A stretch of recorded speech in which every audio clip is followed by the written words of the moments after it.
The deeper you go, the creepier they get. You're about to travel to the darkest ocean depths and check whether this claim is true. Are the creatures living there as scary as people think? You go 120 feet down underwater. Pay close attention to the bottom under your flippers. Oh my, what's that terrifying face half hidden in the sand? That's the northern stargazer. You can meet this fish in the eastern United States.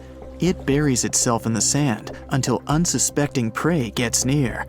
Then, the nightmarish creature electrically shocks the poor animal and dines on it. You are moving deeper to 240 feet under the surface. That's where you spot a colorful, puffy creature, no more than 1 foot long. It's the sarcastic fringehead. At first, the fish seems to be harmless. Only unless it's provoked. When this animal is agitated, it opens its huge mouth to fend off predators. This defense tactic is a sight to behold, both surprising and frightening. Luckily, the fish is no threat to people whatsoever. The creature you see next can comfortably live in shallow waters, but you meet it at a depth of 900 feet. You don't even need to wonder why the animal's called the Game of Thrones brittle star. Unlike starfish that slowly crawl across the seabed, this creature moves fast. It wriggles its long, flexible arms to get from point A to point B. Its body is protected by a hard calcium carbonate shell. Also called snake stars, these creatures are tiny and easily fit in nooks, cracks, and small crevices in rocks. At a much greater depth of 2,000 feet, you come across the giant squid. For a long time, it was thought to be a creature from legends rather than a real animal. The giant squid was first caught on camera in 2001, and it's exactly as big as its name implies.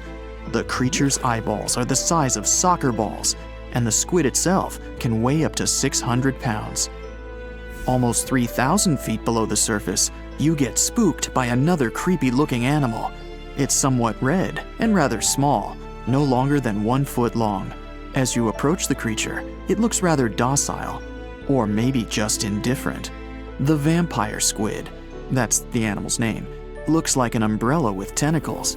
It doesn't even produce ink, so you leave it alone. Soon after that, at a depth of 3,200 feet, you meet the cookie cutter shark. This creature is a parasite. It attaches itself to big fishes, dolphins, whales, and sometimes even people.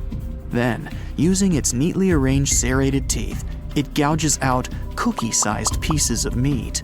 This nasty glowing animal doesn't grow larger than 20 inches and lives in the ocean twilight zone.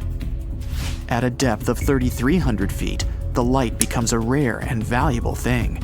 The animals living that far away from the surface have to evolve unusual features to survive. That's how the barrel-eye fish ended up with a transparent head and 2 super-sensitive barrel-shaped eyes. Right now, pretty much like always, they're pointed upward, allowing the fish to see potential prey and you. Almost 4,000 feet below the surface, you see something droopy and saggy. The blobfish doesn't have a skeleton or any muscle. Its jelly-like flesh lets the creature survive incredible water pressure. Despite its appearance, the blobfish is an ambush predator. It usually lies very still on the bottom, waiting for unsuspecting prey to swim by. You go a bit deeper and spot a creature that looks particularly ghastly. The goblin shark senses prey with its snout. The creature's terrifying jaws are attached to elastic ligaments.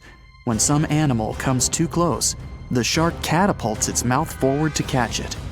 If your mouth could do the same, you would be able to eat things dangling 7 inches away from your face. Even deeper than that, at 5,000 feet, you notice another member of the shark family. The frilled shark looks like an overgrown eel, but its gills are lined with red fringe at the edges, hence the name. The creature's horrifying mouth has 25 rows of razor-sharp backward-facing teeth, 300 in total. The shark prefers to hover in the water, waiting for its prey to come closer. Then, it charges at it like a snake.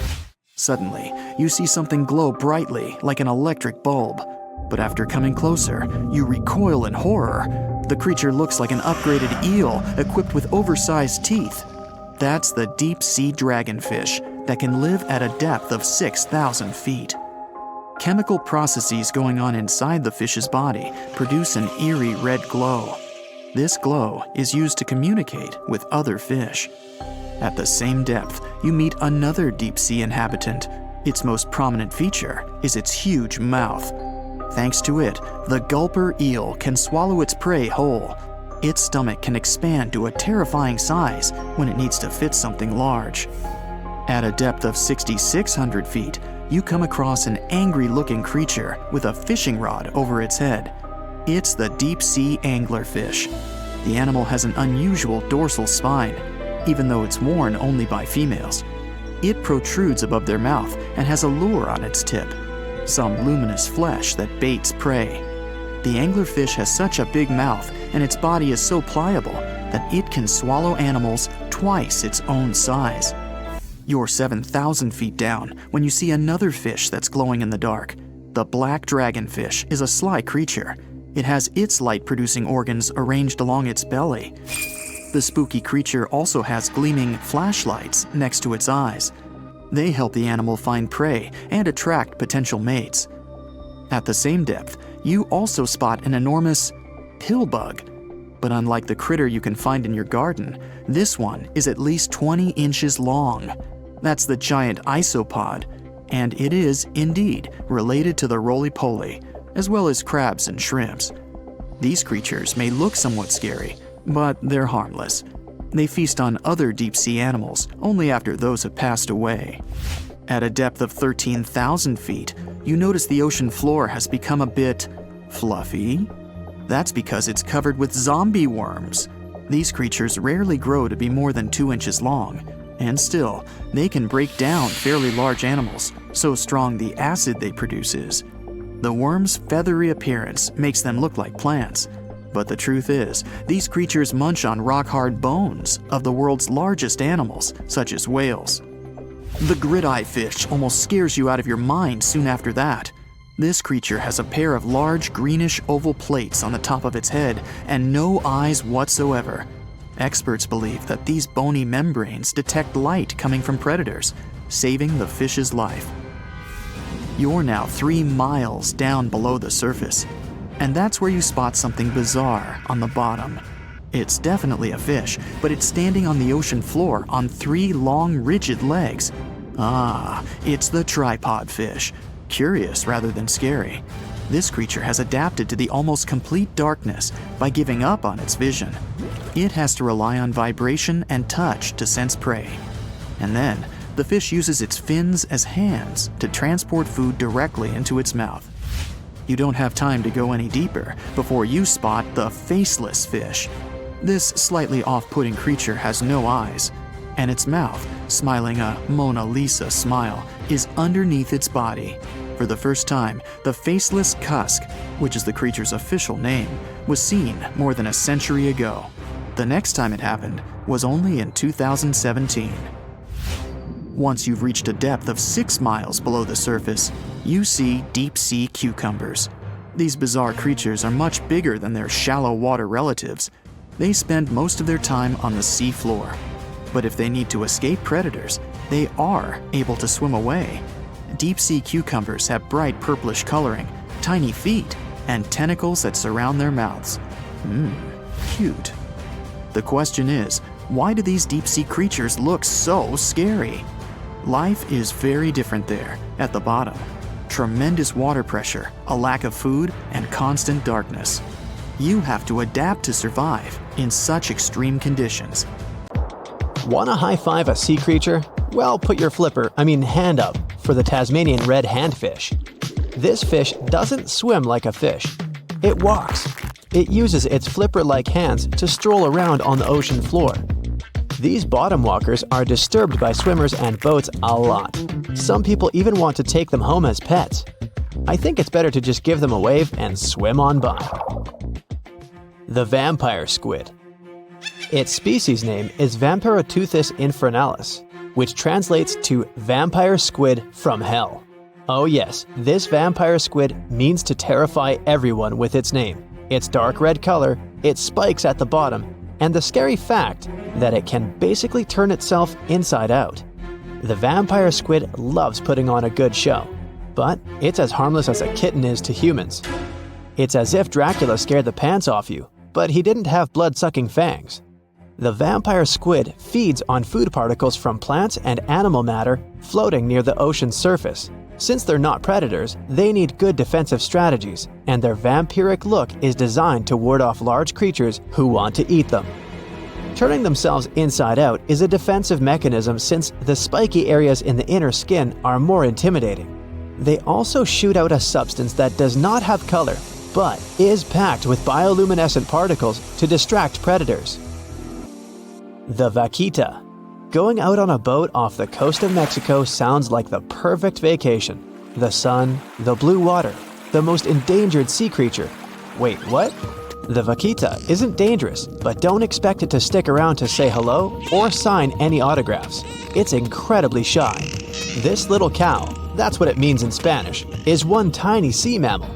With those black markings around its eyes, it looks more like a sea panda to me. Seeing one should make you feel very special. They're on the brink of extinction, mostly because they got caught by accident in fishing nets. It's estimated that there's only 10 left in the wild. The blue dragon. This little creature looks like something out of a kid's fantasy movie. It's called the blue glaucus, casually referred to as the blue dragon or blue angel. It can be found in many places, the Atlantic, Pacific, and Indian Oceans. It's kind of a mollusk and it only grows to be about an inch long. What you think is the back is actually the mollusk's bright underbelly. It regularly floats on its back so that its blue colors help it camouflage with the water's waves. The blue dragon isn't just pretty, it's also smart. It usually feasts on Portuguese man-o'-wars, also known as Physalia physalis. The blue dragon stores their stinging cells for later use, in essence, stealing their defensive mechanisms. When the blue dragon is threatened, it releases those stinging cells it stored, directing them at an enemy to sting them with more power than the Portuguese man-o'-war would have been capable of. As they can store a huge amount of stinging cells, they can be a threat to humans. So, if you find one, don't pick it up. It's best to admire it from a distance. The barrel-eye fish. If you ever wanted to have Superman's X-ray vision, looking at the barrel-eye fish will make you feel like you gained that superpower at some point in your life without even realizing it.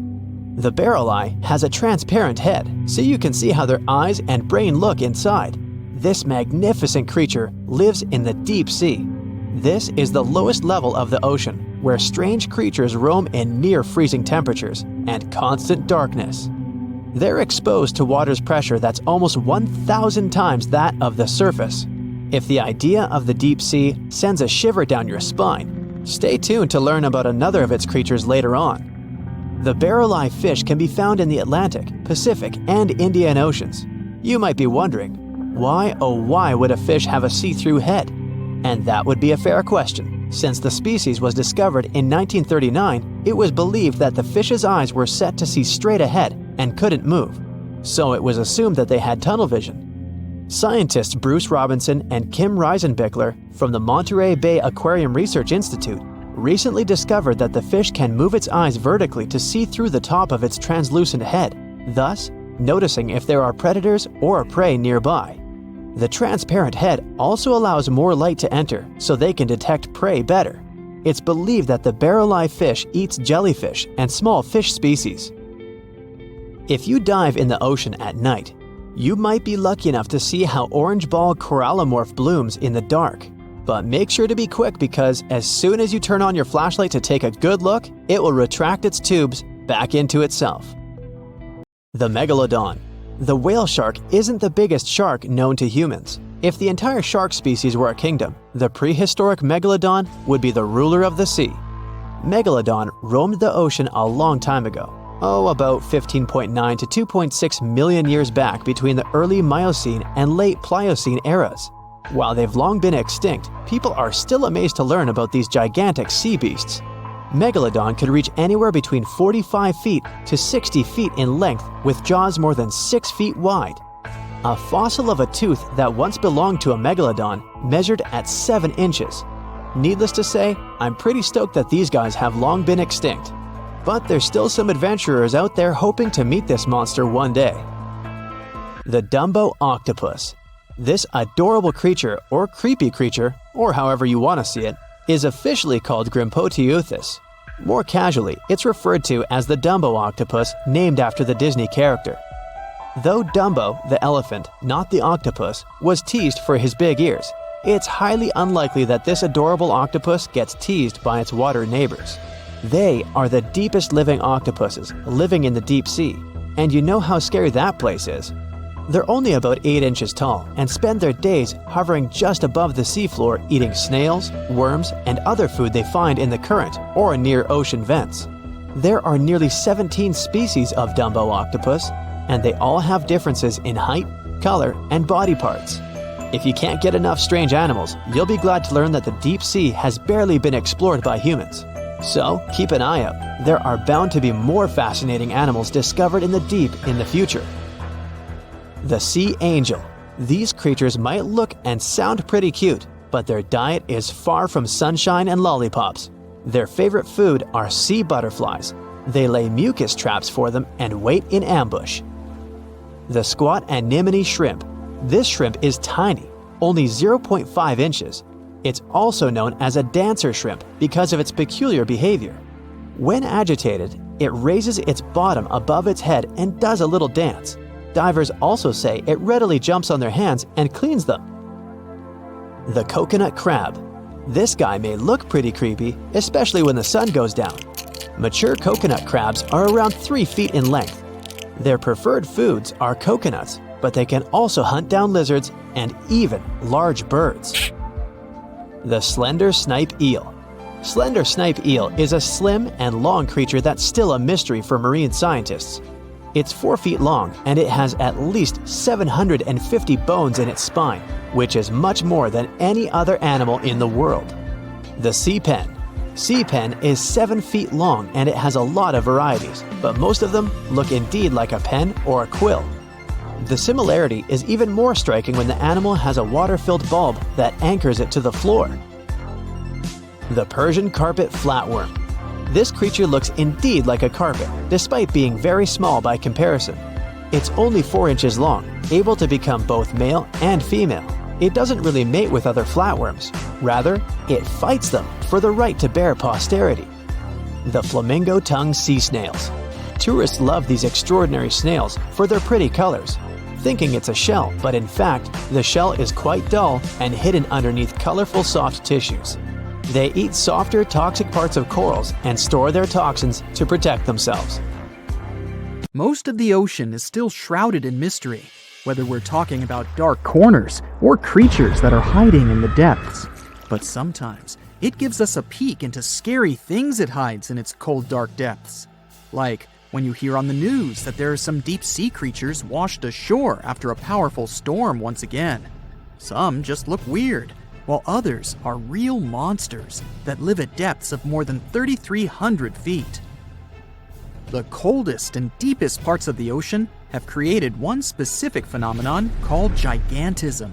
So, sea spiders, squids, worms, and many other animals, mostly invertebrates, or creatures without backbones, they're all way bigger and scarier than the versions we see in the more shallow areas. In the Pacific depths, you can see a sea sponge as large as a minivan. Or what about the colossal squid that lives in subantarctic waters and is nearly 14 times longer than the arrow squid, a type that mostly lives in New Zealand? Researchers found many of these underwater monsters in the abyssal zone of the ocean. Back in 2021, the researchers showed images of the giant phantom jelly. It was at a depth of 3,200 feet. Its tentacles were 33 feet long. Wow, I wouldn't like to face that one on the beach. It probably eats only small fish and plankton, but it can swim to depths of more than 21,900 feet. And down there, this giant jelly doesn't have enough food. How does it survive then? Scientists haven't figured it out yet. And there are even more questions related to the giant squid, the biggest one ever found. This monster is 43 feet long, with a weight of nearly a ton. Imagine if those tentacles would grab your car, or something like that. they would smash it like it was a toy. There's no light in the abyssal zone. Sun rays just can't penetrate that deep. So there's no algae or underwater plants there. Local animals mostly eat snow. Marine snow is not like the regular one you build a snowman with. It consists of any small flakes or remains that fall from the surface of the ocean. Maybe even some leftovers that animals up there couldn't eat. So it's not much. But apparently, it's enough for very large creatures that hide deep down there, like giant squids.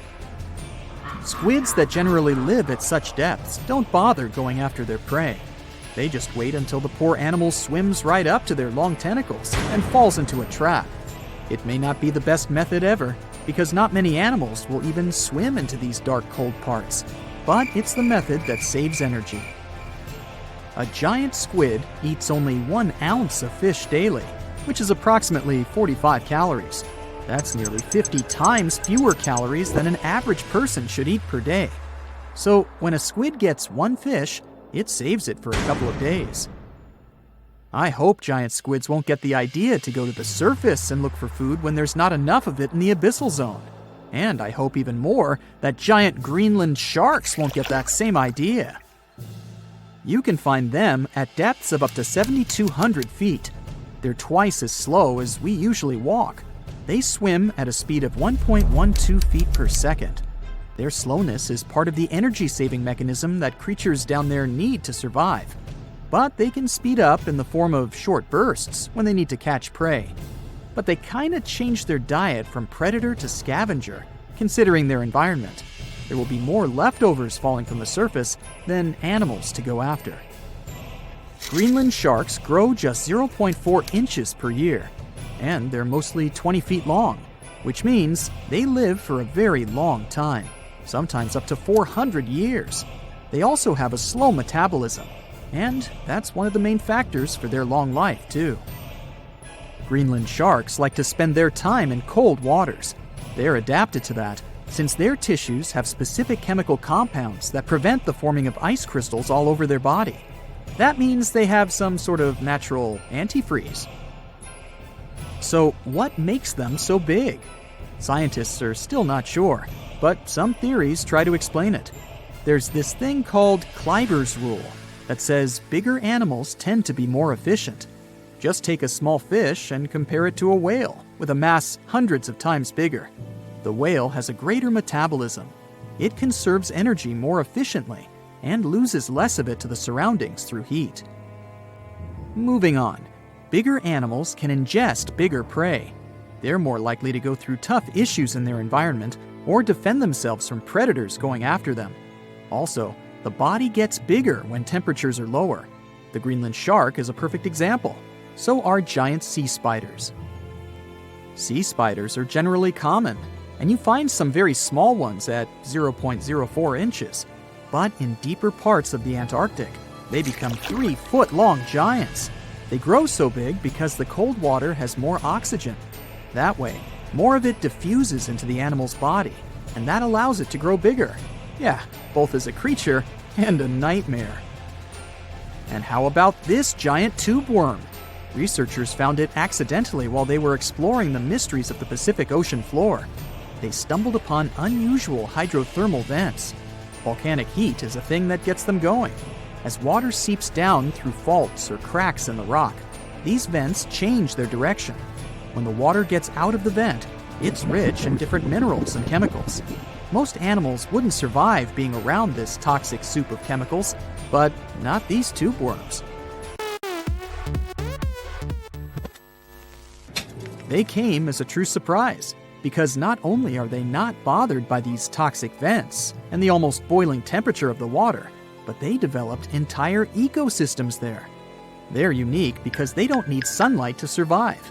Instead, small bacteria are their main source of energy. That bacteria gets their energy directly from these toxic chemicals.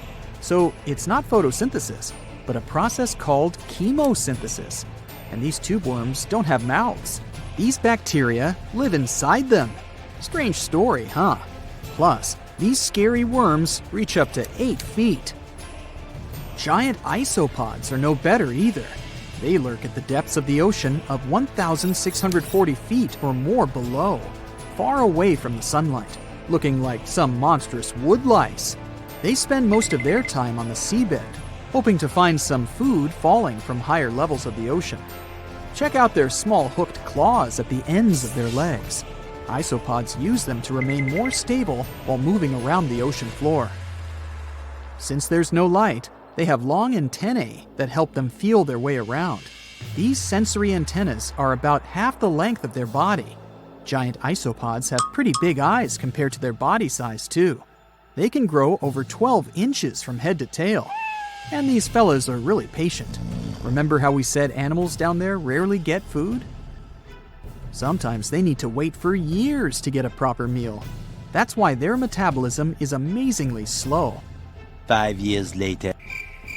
They can go for 5 years without eating anything. Imagine that. I get hungry just talking about this. In 2006, a biologist did research to compare the differences between the shallows and the deep sea regions. He realized the deep sea mirrors the island rule. First, isolated parts of land develop biodiversity you won't find anywhere else. Second, small-bodied life there grows much bigger when it's isolated, compared to life on large land masses.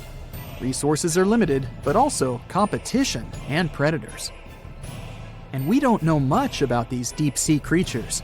It's too expensive and too complicated to carry out such research, so we'll just wait for more raging storms to show us at least part of the monstrous world cold ocean depths hide. So you're swimming 2 miles down at the bottom of the ocean. Don't ask me how, just play along. It's cold and the pressure is intense. No fish in sight. Then you notice a green shiny thing. It's a cookie cutter shark. Its neck glows in the dark to attract fish and other delicious treats. The shark doesn't look like much. It's small, about the size of a cat. It has brown skin and large green eyes. But looks can be deceiving. Every night, this creature rises to the surface and goes after great white sharks, whales, even swordfish. If you look closely, you'll see a round mouth with a bunch of sharp teeth in it. They don't just bite, they work kind of like a saw. This one's called a cookie cutter shark because when it sees something delicious, it takes a cookie-shaped bite out of it. These sharks have even been known to disable submarines. Wonder what flavor they are. Our next shark is about the length of a car. Only about 100 of these sharks have ever been seen, but if you met one, you'd never forget it. It has a big mouth, a huge mouth, a mega mouth, like me. It's the mega mouth shark. You could easily fit in it if you curled yourself up. They're not dangerous though, not to humans. They feed by swimming around with their mouths open, filtering out plankton and other underwater goodies. The shark has special organs in its mouth that glow, attracting little crustaceans. It swims deep in the ocean in total darkness. Probably has a great smile though. Thresher sharks also have a huge body part, the tail. It's almost half the length of the shark itself, and it looks like a helicopter blade. It's one of the few animals that hunts using its tail. The shark sneaks up on a school of fish and starts to shake its moneymaker. This freaks out some of the fish, which is exactly the plan. In a pinch, it can also use its tail to defend itself. The best thing about this shark, it doesn't attack people. The angel shark. There are quite a few types of angel shark out there, but they're more shark than angel. They're flat like stingrays, and their skin is covered with patterns that help them blend in with the seafloor. Because of this disguise, divers sometimes accidentally touch them, which isn't the best idea. They're fast and have powerful jaws. Still, they prefer the taste of small fish to you. The horn shark has 2 ridges that look like horns right above its eyes. It's definitely the grandpa of the shark world. Not aggressive, swims pretty slowly, and is up late almost every night. Its 2 favorite meals, sea urchins and crustaceans. It moves its fin on the seafloor almost as if it had paws. But don't underestimate this guy. It has one of the strongest bites of any shark. It needs those strong teeth to crush the shells of its late-night meals. And if something tries to attack it, watch out. horned sharks have sharp spikes on their fins. The award for the ugliest shark goes to the goblin shark, and it's not even close. From the outside, it already looks kinda weird and is about the size of a pink underwater motorbike. It has a long tail and a seriously long nose. It lives way down in the depths of the ocean and loves to eat squid. It's not as fast as its relatives, but it's way more sneaky. It has a secret squid catching technique which is totally wild. The shark swims behind the squid. It's catching up, getting closer and closer, but the squid isn't slowing down, no way. It looks like the poor goblin shark won't have any lunch today. Then it opens its mouth. Its jaw is attached to folds of skin that mean it can literally throw its jaw out of its mouth. And it's a shark, so those teeth are sharp. That extra reach helps it grab its lunch, and when the meal's over, it pops its jaw back in its mouth. These sharks have been seen many times off the coast of Japan. They're actually named after the goblins in Japanese myths and fairy tales. There's only one thing out there cooler than a ninja shark. It's the ninja lantern shark. Imagine there's a tube you can slide down that takes you to the bottom of the ocean. It's too dark, you can't see anything. Suddenly, a glowing dot, moving around in the distance. It's coming closer, shooting towards you. It's a blue glowing head. Worse, it looks like this head doesn't have a body attached to it. The ninja lantern shark has black skin, so it's almost invisible in the dark. It's only the size of a human arm, but its small, sharp teeth are no joke. No one really knows why this shark glows. Maybe to attract tasty fish? Another theory out there is that it uses this light to communicate with its friends. It has friends? The hammerhead shark. These ferocious sharks can weigh up to half a ton. They live in tropical waters all over the world, and they're one of the most recognizable sharks out there. Their eyes really are located on the sides of their hammerhead. This means they can see in almost all directions. They even have special neck muscles to lift their head up and down just to see that little bit better. Their favorite food? Stingrays. You know, those flat things that swim along the seafloor, camouflaged to look like sand and bits of rock. Stingrays get by blending in with their surroundings. Danger mostly just swims by. But the hammerhead's eyes see everything. Uh-oh. Great white sharks, hammerheads, and other large sharks live for about 25 years. But one shark can live much, much longer. The Greenland shark can live anywhere from 300 to 500 years. It lives mostly in the North Atlantic and Arctic oceans. It loves to swim deep down where it's dark, so it uses its nose to sniff out food. Since it spends so much time down there, it's figured out how to withstand the strong pressure. It's one of the oldest living, largest, and slowest fish on Earth. Just imagine, you're on an Arctic cruise and you see one of these sharks moving slowly through the freezing cold water. It might be 400 years older than you. Most sharks are omnivorous. They can go after dolphins, other sharks, crabs, sea urchins, smaller or even larger fish, hot dogs. Kidding about the hot dogs. But the bonnethead shark is a bit different. It eats algae for about half its meals. It's actually related to the hammerhead shark, but its head looks more like a shovel. Can you dig it? If you see this guy swimming around, you might think it's a sea snake or a huge water worm.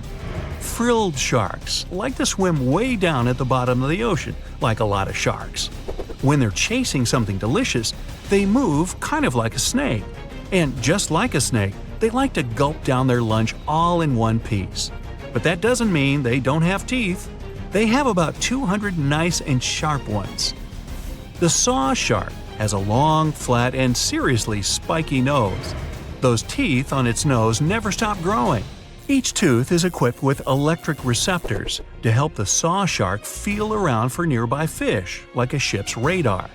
When dinner's nearby, the shark swims up and strikes with its nose, waving it around like a knight showing off his skills.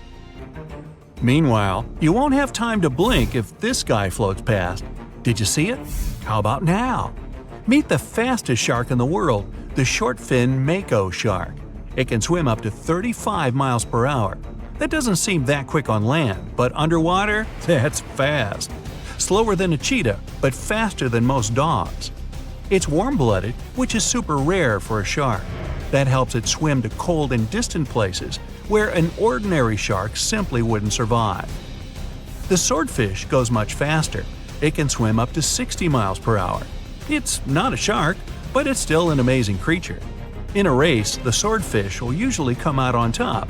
But it's not just fast, it's ingeniously fast. It has a gland next to its nose that pumps out a special oil. This oil spreads through its nose and comes out through tiny holes. This special oil is waterproof, which lets the swordfish glide through the water at high speed.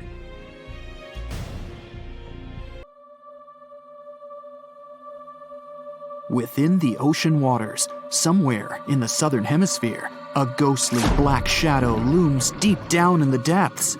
Suspiciously swimming far below, the megalodon is hunting for its next meal. With the appearance of a great white shark, but 3 times the size of the largest ever recorded, its intimidating design has evolved over millions of years, creating the ultimate natural predator. For millions of years, the intimidating evolutionary traits have gone unchecked and unopposed. With its keen senses, it detects its prey within 3 miles. As it swims below, it's been following an unsuspecting sea turtle that's slowly paddling above on a long voyage. The megalodon stalks the turtle, ensuring it makes its move toward the turtle at the right moment, swimming upward at 11 miles per hour, intending to immobilize the turtle by ramming it.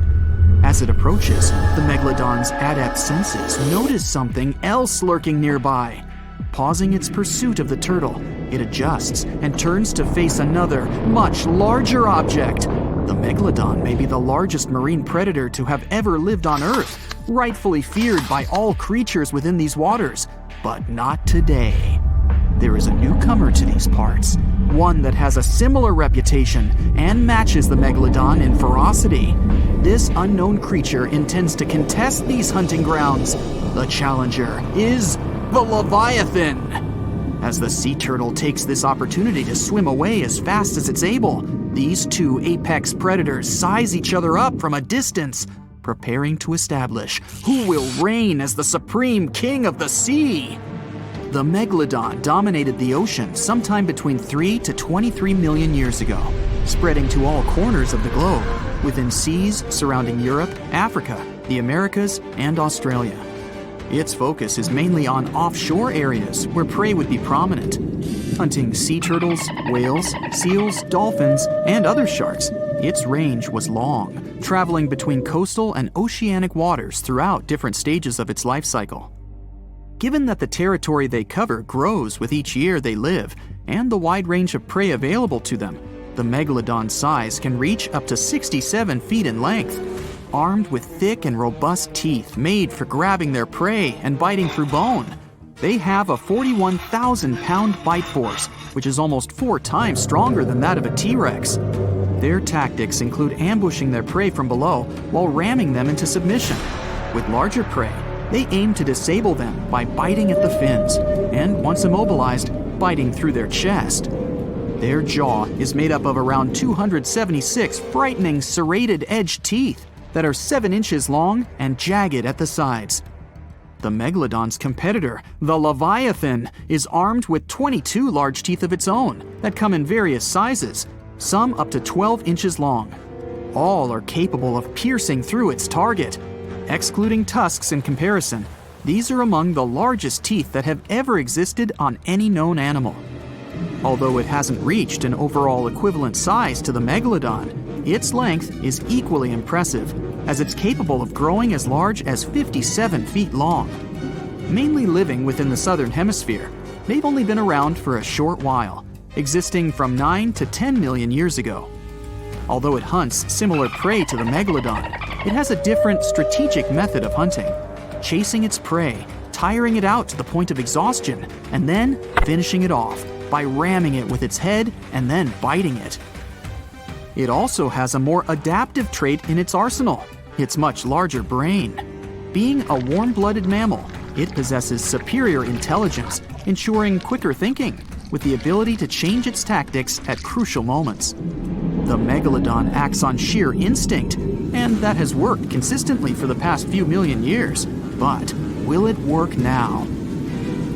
Although there are millions of years of difference between when these two behemoths existed and patrolled the seas, they shared a short period of time in history. But when they did overlap one another's territory, they created some of the most epic conflicts that have ever been had on Earth. This megalodon's turf has never been in contention until now. As the Leviathan approaches, observing the much larger megalodon, it's hesitant to make the first move, as generally, anything that it has come across before attempts to escape immediately, causing a chase to begin. The megalodon, however, never flees. The megalodon's instincts ensure it will act overconfident, and, as expected, it makes the first move. It swims at full speed, gliding through the water, aiming to ram the Leviathan. The Leviathan has no other choice but to do the same, rather than turning to flee and leaving itself unprotected. The two aquatic giants slice through the water on their way to meet fin to fin. The megalodon is puzzled that its foe is not turning tail to swim away, but it continues, as it has no reason to doubt victory from this tried and true tactic that has never failed before. As the megalodon approaches, it quickly turns to swim downward. It's faster and more agile than its opponent. It maneuvers below, gaining some distance. The Leviathan moves much slower and is unable to turn in time as the megalodon veers upward and rams it on its soft underbelly, attempting to force it into submission.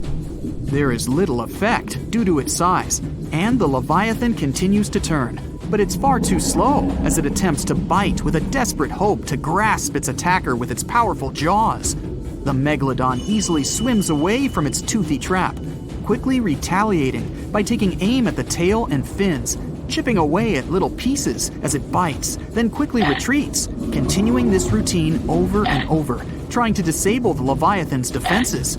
This tactic is effective, but it's taxing on the megalodon as it's running out of energy.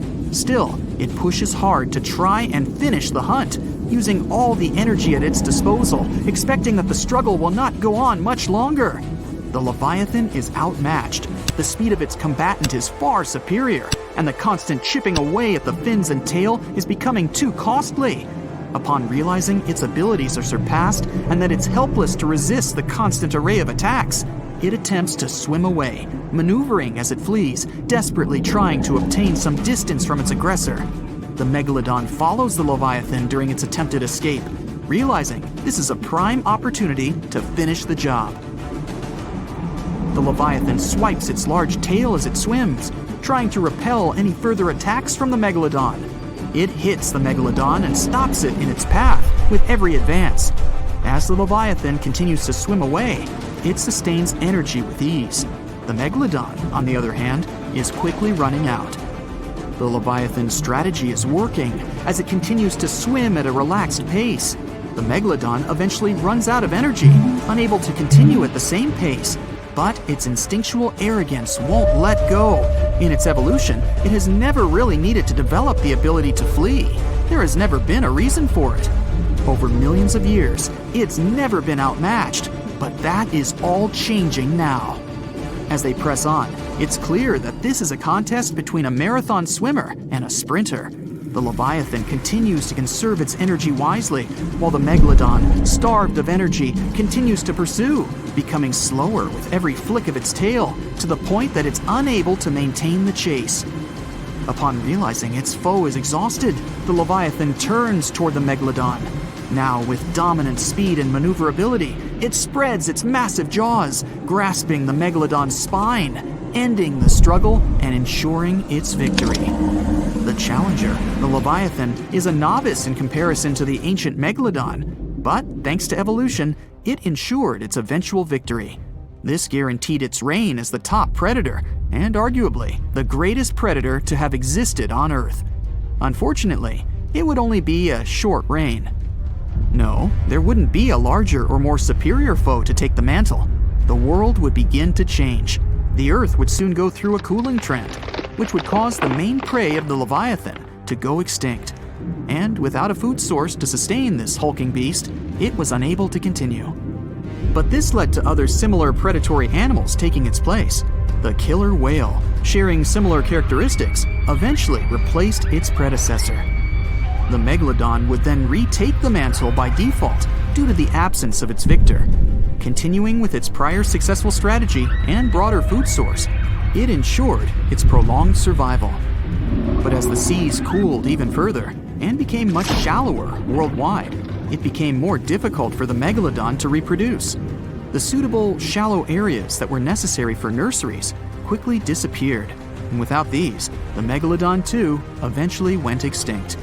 And just like its former opponent, other smaller sharks were able to adapt to these changes in the shallower waters, ensuring a more diverse pool of predators to dominate the seas. Sharks, stingrays, crocodiles. If you encounter any of these whilst in the water, you know what to do. Get away quick!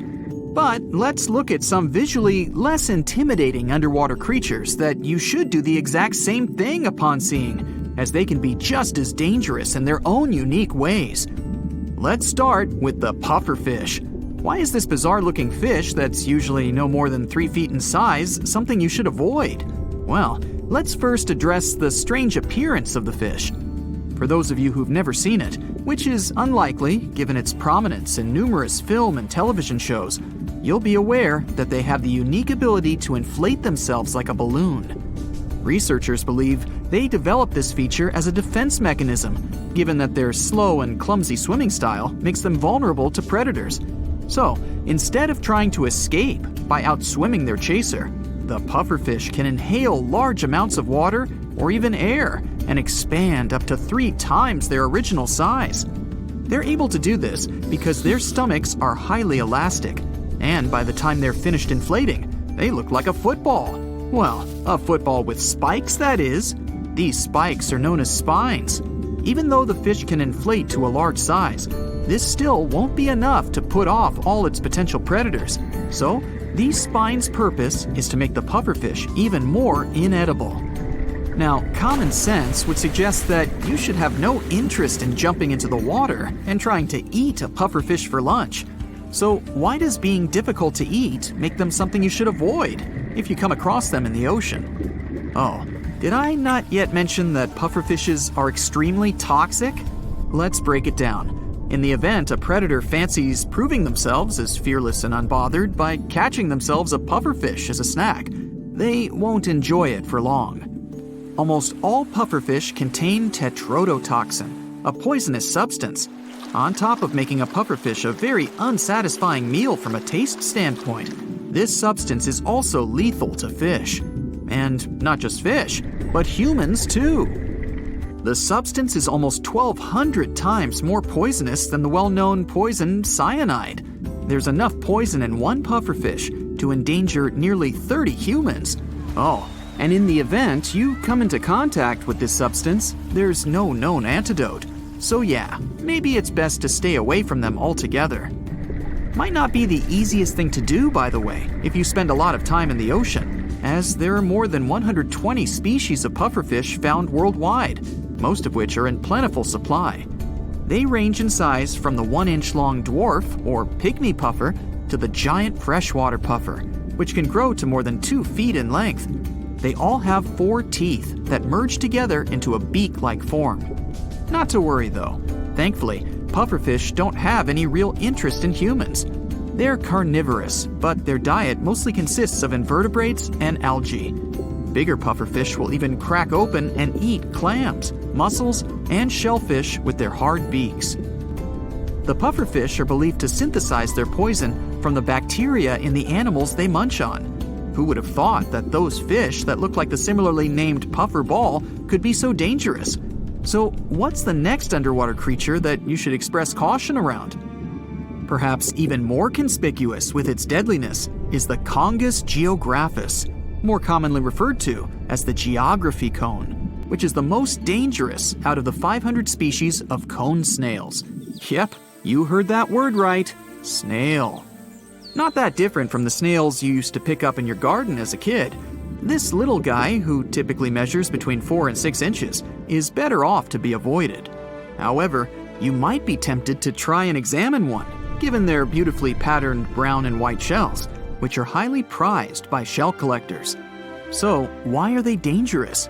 Well, just like the pufferfish, they're also poisonous. Their venom is a complex concoction of hundreds of different toxins. It's delivered via a harpoon-like tooth propelled from an extendable proboscis, which is the long nose of any mammal. What is it with these creatures' lack of concern for human safety? Just like the pufferfish, there's no known antidote for the geography cone's venom. Treatment is limited to keeping any of their victims alive and well. Are there any side effects of their venom? Well, more bad news. Yes, there is, and it's instant paralysis. It has to be, or the snail's prey would simply swim away to die, and the creature would be left with nothing for its efforts. You have to remember that speed isn't the strong suit of most species of snails. Most gastropods, another name for both snails and slugs, move at a maximum of 3 inches per minute. This means if a snail didn't stop to rest for an hour, it could still only travel a distance of 16 feet. Not exactly an underwater cheetah. This type of speed doesn't make them terrifying as far as predators go. But what is terrifying is how something so slow can still be so dangerous, and several humans have had unfortunate encounters with the creature. Luckily though, like the pufferfish, the geography cone doesn't have regular contact with humans, and accidents usually only occur due to divers startling or stepping on the creature, or picking up a shell, not knowing the creatures inside. The creature has more of an interest in seeking out fish, marine worms, or other snails as prey. The geography cone also provides evidence that Mother Nature might have a great sense of humor. Research has found that among the compounds found in cone snail venom are proteins that, when isolated, have massive potential as a pain-killing medicine. These proteins target specific human pain receptors and can be up to 10,000 times more potent than other pain-killing medicine, without any of the potentially unhealthy added properties and side effects.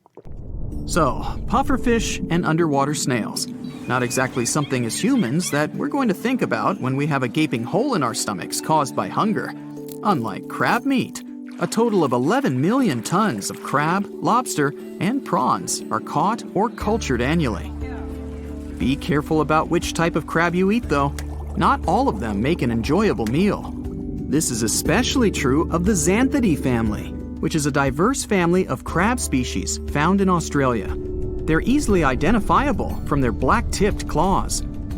We should be grateful for this unique identifying feature, too, and not just because it could help bring attention to and prevent a potentially nasty pinch from the crab.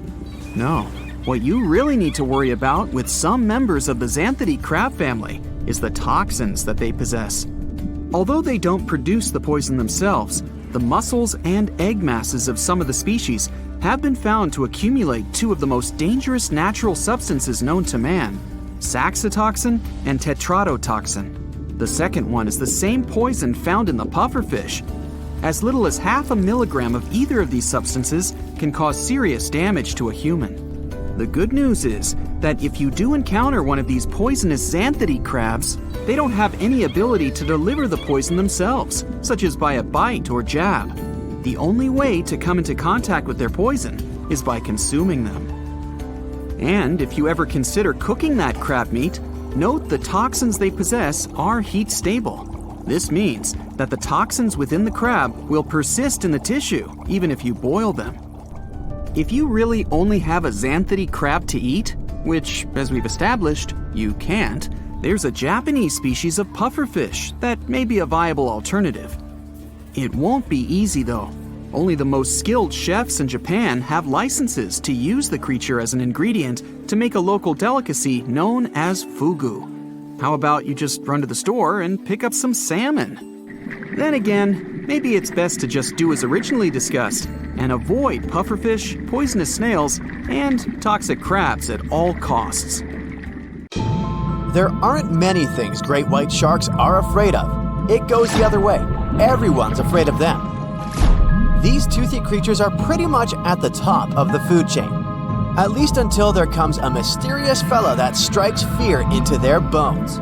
It may sound like it could be Kraken or some other mythical monster, or maybe Megalodon, a massive terror that used to wander oceans. 20 years ago, scientists from Australia studied great white sharks. They put a tracker on a great white to see where it was going. About 4 months later, they found the tracker washed up on a beach. The shark was nowhere near that. Something really big must have grabbed it. A tracker was actually like a black box that kept track of some data from the shark while it was still attached to it. Researchers checked it to see what exactly happened. They realized that the shark had just been swimming around as it would normally do, but all of a sudden it changed direction. It started going down deeper and deeper into the darkness of the ocean. It came all the way down to 1,900 feet. The weird thing is that it's nearly 1,000 feet deeper than great white sharks tend to go. The tag data showed that the temperature went up to almost 30 degrees. It's shocking considering how cold the ocean becomes the deeper you go. So what most likely happened is that the great white shark ended up in the warm belly of some mysterious creature. It was probably way faster and bigger too. And the great white shark they tracked wasn't a small animal either. It was 9 feet long and it has almost a ton of muscles, which means it wasn't such an easy catch. But one creature had overpowered the great white, maybe even without too much effort, and dragged it into the depths. It's fascinating how it all happened in a vast undersea zone that goes deep up to 3 miles. Its depth is more than double that of the Grand Canyon, and there are lots of nutrients and natural gases coming from the Earth's crust. They attract many different life forms to the seabed. It's like a buffet for hungry predators, so they like to visit down there from time to time. Imagine many of them fighting over the last meal on the buffet. Whoa, wouldn't like to be in their way. Some researchers actually reported that they discovered dusky sharks and killer whales in the zone where our great white was dragged. However, this is still a bit weird, since they don't usually swim at such depths. Dusky sharks mostly don't grow bigger than great whites, so it's not likely that one of these could take such a strong predator down into depths so easily. It's a bit different with killer whales though. They can grow more than 30 feet, so they could take great whites without bigger struggles. I mean, they are their only natural predators. Also, they're quick enough to get them, so this would kind of be an obvious answer. Or, do you remember how we said a great white got dragged at the depths of 1,900 feet? Yeah, killer whales don't go down there. They tend to catch their prey on the surface. Fun thought for the next time you're taking a nice relaxing swim in the ocean, huh? Also, the internal temperature of orcas is similar to humans, about 100 degrees Fahrenheit. And the tag attached to the great white shark only showed 78 degrees Fahrenheit. The giant squid could be an option too when you think about it. We don't know that much about them because they live very deep in the ocean, so it's hard to study them. They live at a depth between 1,000 and 2,000 feet. The biggest one ever found was 43 feet long and a weight of nearly a ton. Nothing big, only several times the weight and height of the average man. Plus, they have power tentacles that can get a great white relatively easily. It can grab its prey even if it's 33 feet away. They usually go after shrimp and smaller fish. But in 2020, there was a case with a shark that had large tentacle marks on its body, which means even sharks aren't off the table. Giant squids are animals that go to the surface during the night to catch their prey. They sleep during the day, so it could go up to the surface, grab a shark with its powerful tentacles, and go down. But still, temperature changes in the shark's body means it ended up in the stomach of some warm-blooded animal. Giant squids are cold-blooded. It's good to know it wasn't a giant squid. It would give me a whole new perspective on taking a casual swim during my summer vacation, I'm telling you. It seems like the first ideas were all focused on some other scary deep-sea creatures. The last thing anyone could assume was, okay, maybe it was just another great white, only way bigger and, by that, scarier. And that was exactly the case. a 16-foot-long cannibal great white. It's normal among their species to eat one another from an early age. By the way, some other animals would eat some of their own species too. For example, Komodo dragons, African lions, leopards, and so on.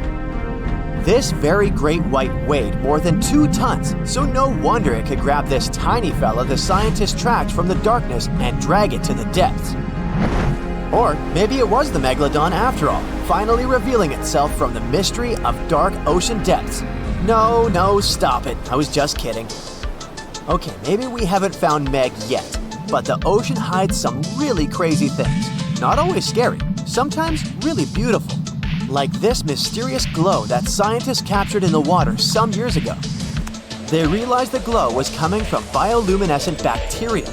Although they're not sure why bacteria gathered in such large numbers in the first place, they still got to enjoy a milky phenomenon seen from miles away.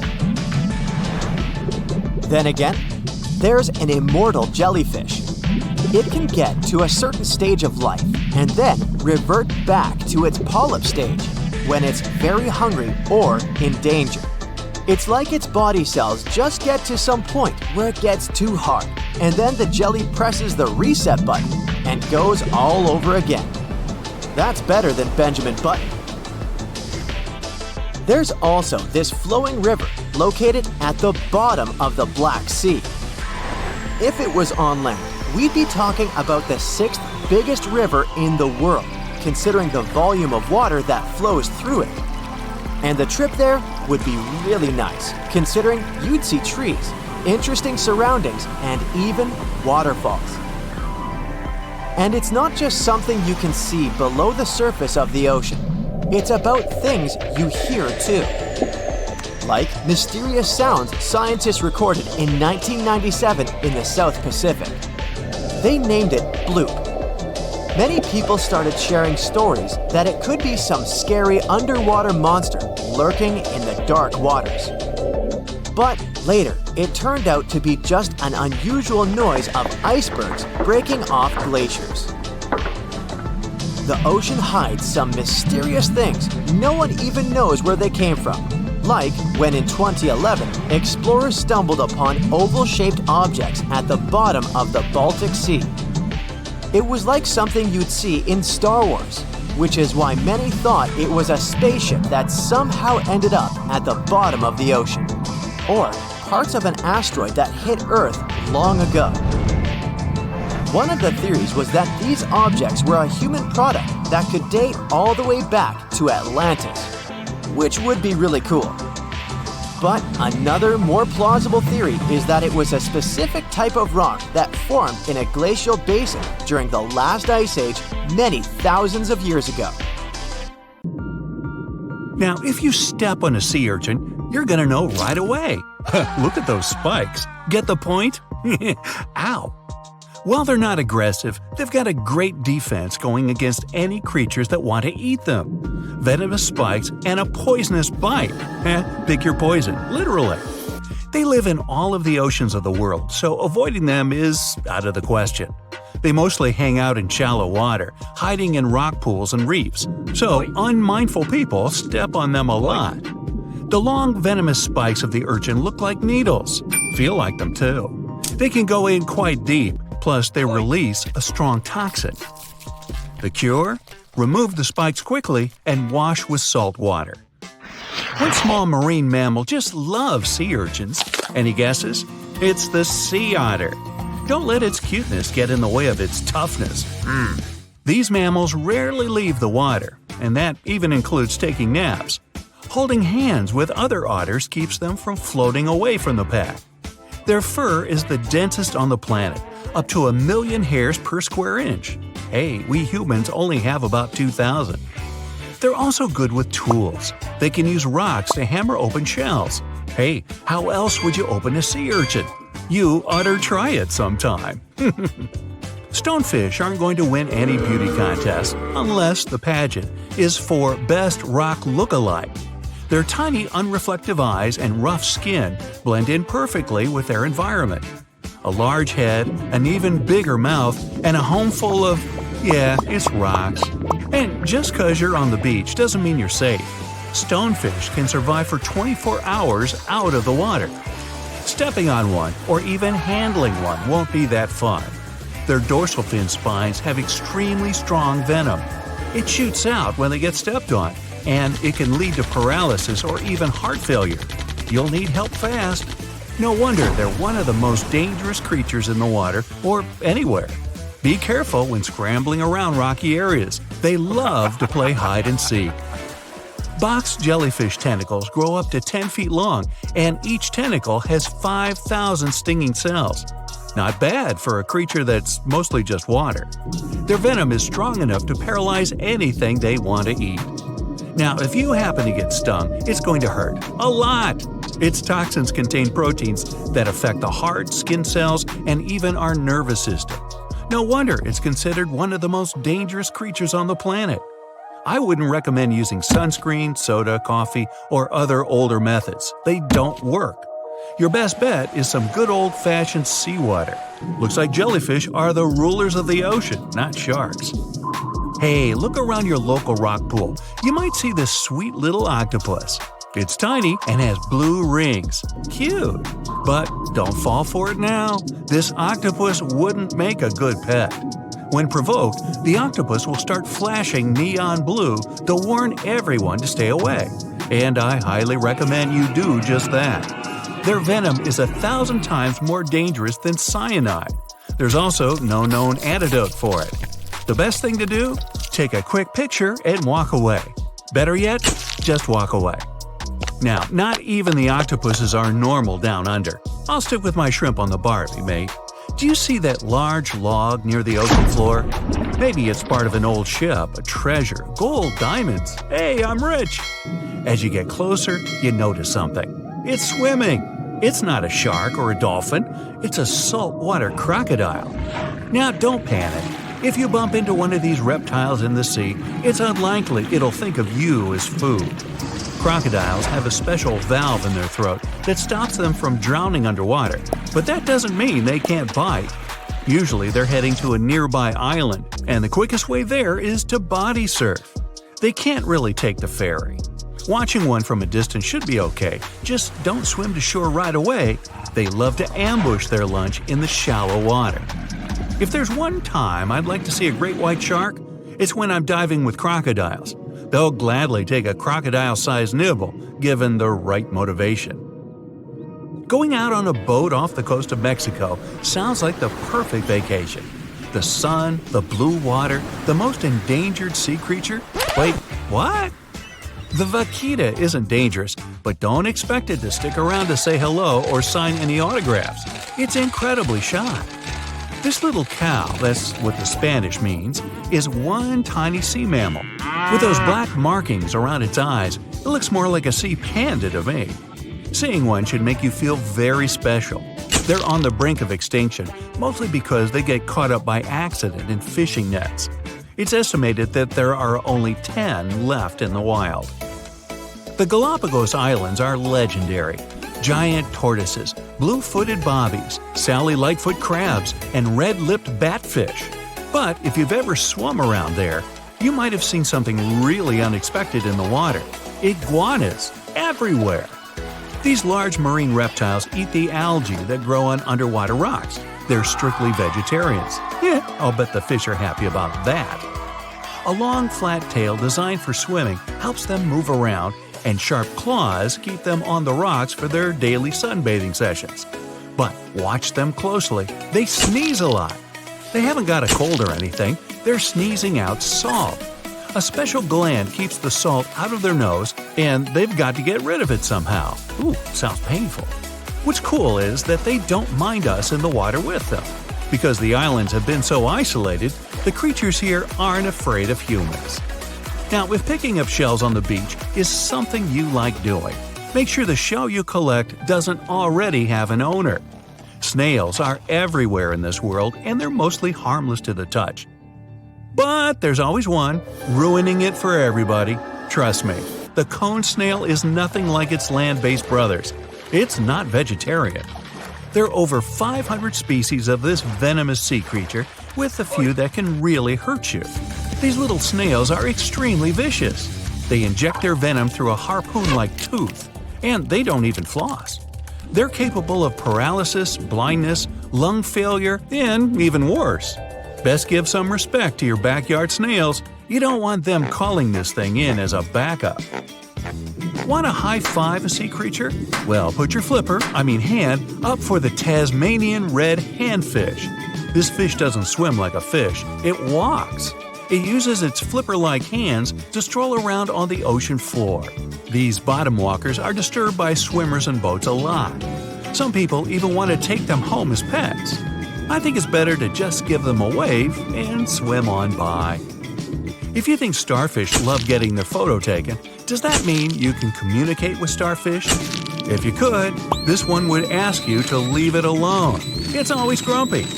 Unlike its washed-up relatives on the seashore, the crown-of-thorns starfish is large and dangerous. These creatures occur naturally on coral, like the Great Barrier Reef. Their venom's terrifying, even for humans. This sea creature is covered in poisonous spines that cause intense and immediate pain. It can last longer than 3 hours. So, what happens if you rub one of these things the wrong way? Nausea and vomiting. Not exactly ideal for getting that perfect Instagram pic. Pufferfish may look small and cute, but handle them wrong and it's game over. They're a huge hit at underwater birthday parties the world over. They can turn themselves into balloons. Funnily enough, not all pufferfish are venomous with sharp spikes. Some are smooth and adorable. But the nasty ones have a highly toxic substance inside their body. Which is weird because you could pay up to $50 for it at a restaurant.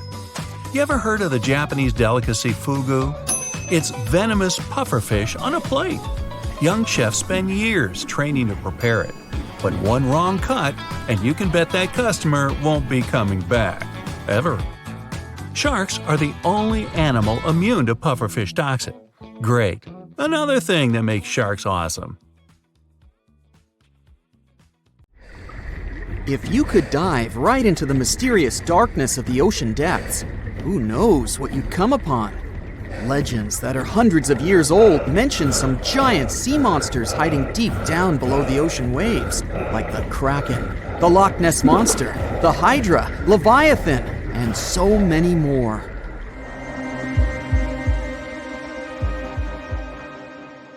Okay, no one has ever seen such monsters, but there are still weird and unusually big sea spiders, squid, worms, and many other animals that grew way more than we'd expected.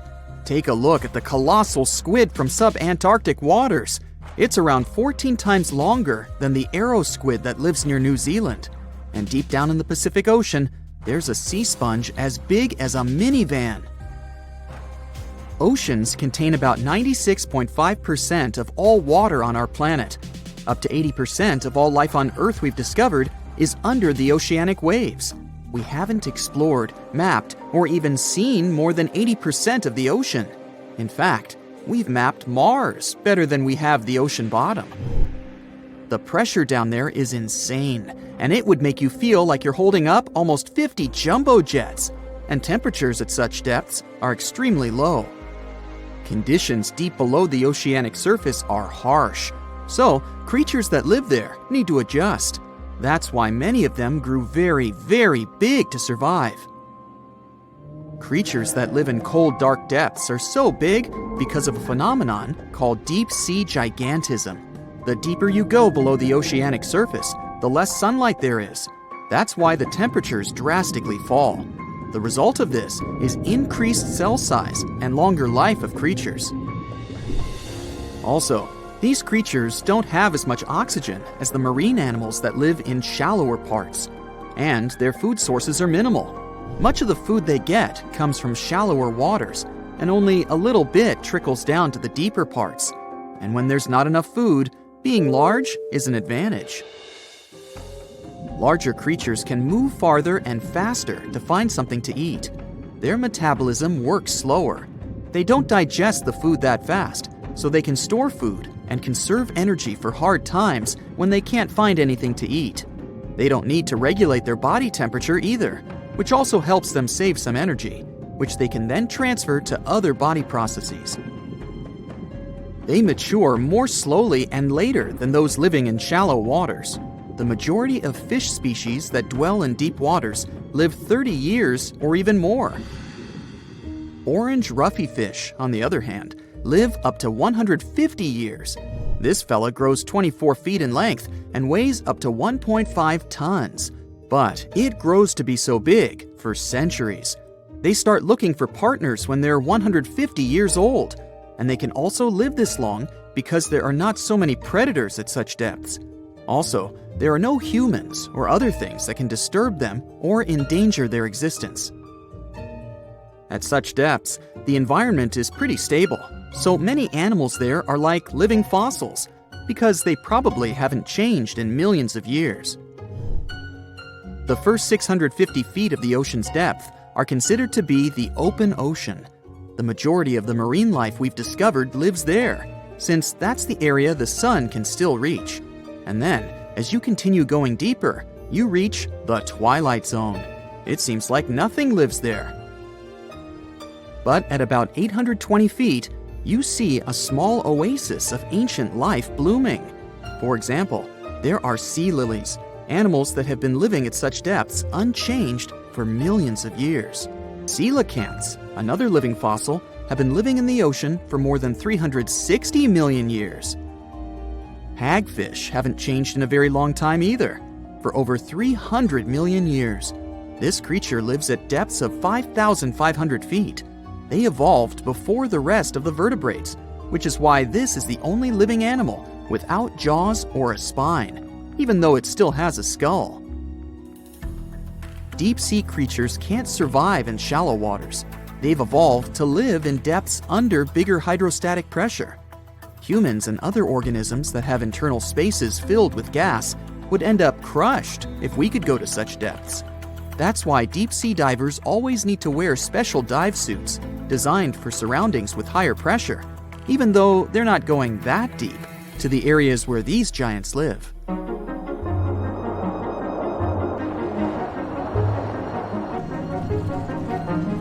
But near Antarctica, you can see gigantism way closer to the surface, like giant sponges, sea slugs, sea spiders the size of a dinner plate, worms, and even some enormous single-celled organisms.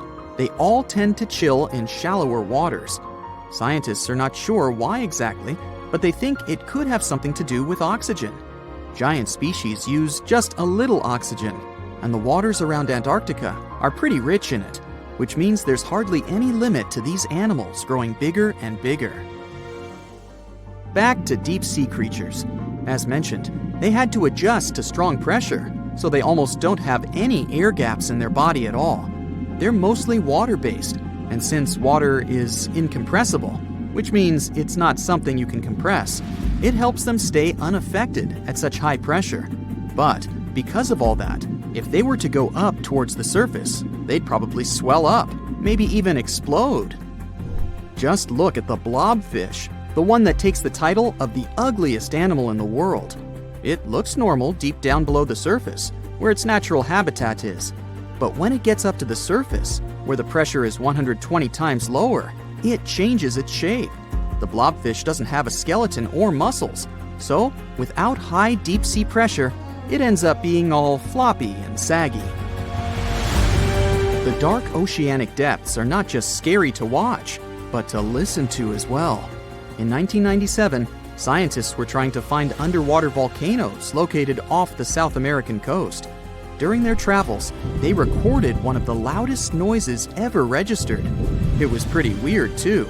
It was so loud, even sensors from more than 3,000 miles away managed to pick it up. They later called it the bloop. It took them 15 years to conclude the sound came from an ice quake. That's when seismic activity breaks frozen ground. Water at the bottom of the ocean is not always extremely cold. There are hydrothermal vents on the seafloor, and the water that comes out of them can be up to 750 degrees Fahrenheit. Powerful pressure, yep, the same one that would crush you, is something that doesn't allow the water to boil. There are hundreds of animal species that live near deep-sea hydrothermal vents. Some of them, such as tube worms, are not like anything we have seen before. These worms absorb chemicals from vent fluids. That's how they feed bacteria that live in them. And in return, those bacteria give them the carbon the tube worms need to survive. 2/3 of all of the coral species scientists discovered live in dark, deep, and extremely cold parts of the ocean. Some even live in parts that are 3 miles deep. They can survive at low temperatures, such as 28 degrees Fahrenheit. Some of these cold water corals are more than 8,000 years old. They form amazing structures that can rise up to 115 feet tall. The deep is not just a mysterious world of unusual creatures. The landscape under the oceanic surface is magnificent too. The canyons hiding there make even the Grand Canyon seem small. For instance, check out the one located in the Bering Sea, the Jemchug Canyon. Its vertical relief is more than 8,500 feet deep. That's huge. The largest ocean waves are not the ones you can see from the shoreline. They occur under the surface, and they're called internal waves. They take place between two water masses that have different densities. They travel at speeds of thousands of miles per hour and can be 650 feet tall. Imagine descending to the depth of the ocean. It's getting darker and darker. And suddenly, you see something shocking. The remains of a mysterious creature. You've never seen anything like that before. It actually happened in 2017. An oil and gas industry worker filmed a video and sent it to researcher Deborah Hatswell. Ultimately, the video ended up on the internet. It was recorded at a depth of about 2,700 feet during an investigation conducted by a remote-operated vehicle. At one point during the examination, the submarine came across the remains measuring almost 98 feet in length. The operator of the submarine was startled by the unexpected discovery. He tried to use the submarine's remote-controlled claws to get a hold of a piece of the skeleton. But once the claws touched the remains, they immediately crumbled into dust. Some people are sure that the skeleton must have belonged to a whale, but Hatswell has her own idea.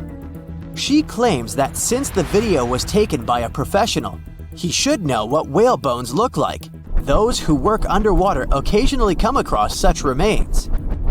She also adds that a whale's spine has 3 blades spaced 120 degrees apart, but the discovered creature had only 2.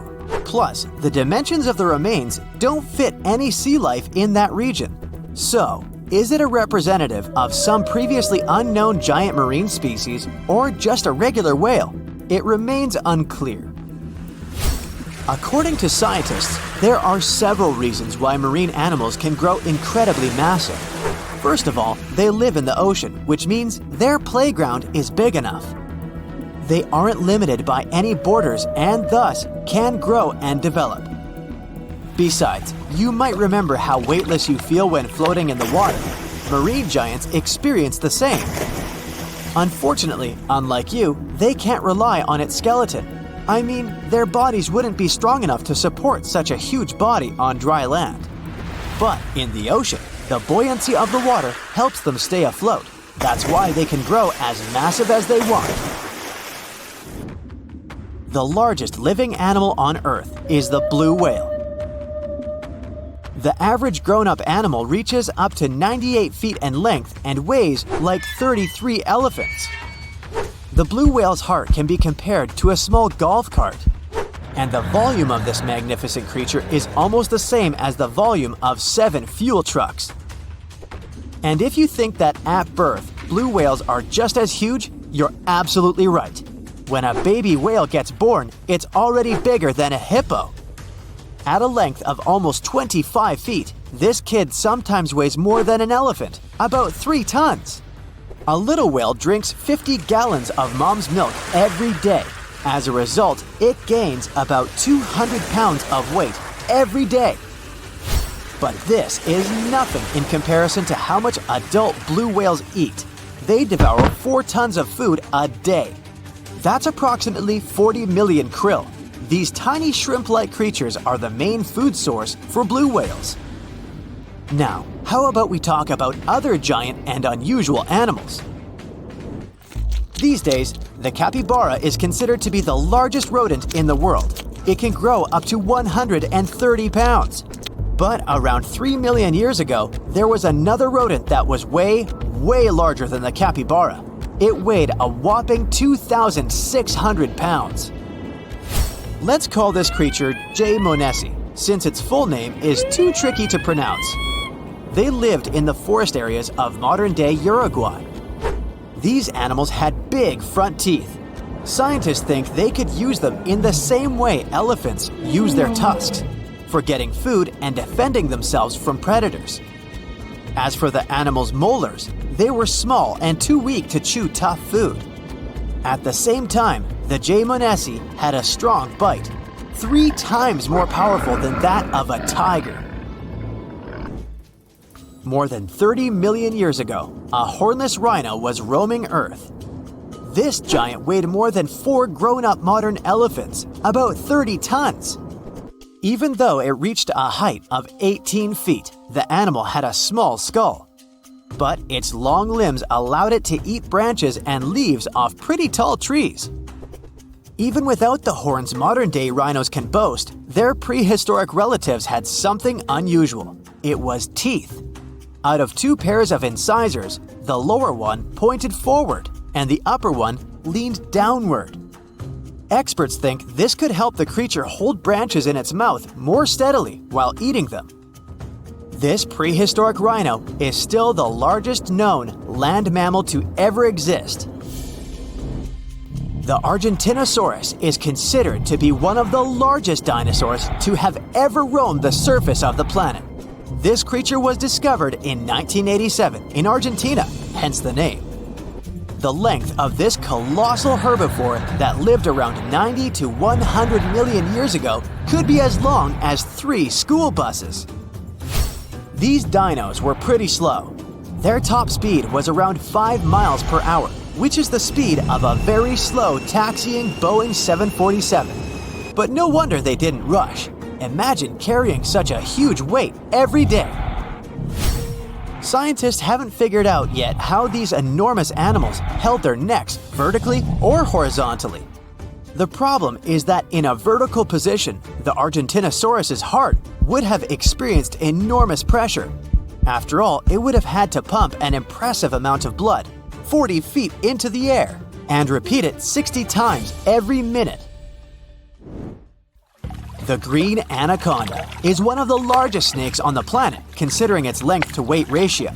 The average specimen might not be the world's longest, but the snake's enormous girth makes it twice as heavy as other huge reptiles. This creature is rather clumsy on land, but sleek and fast in the water. It can also lay in wait for hours while almost totally submerged.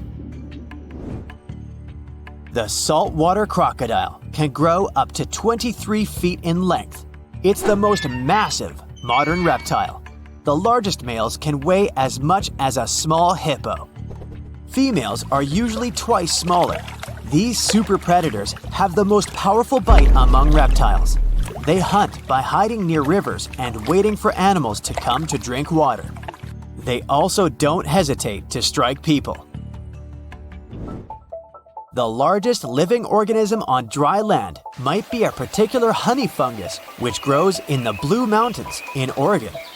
It spreads over an area equal to 1,700 soccer fields, and although it may sound incredible, the fungus can be from 2,400 to 8,650 years old.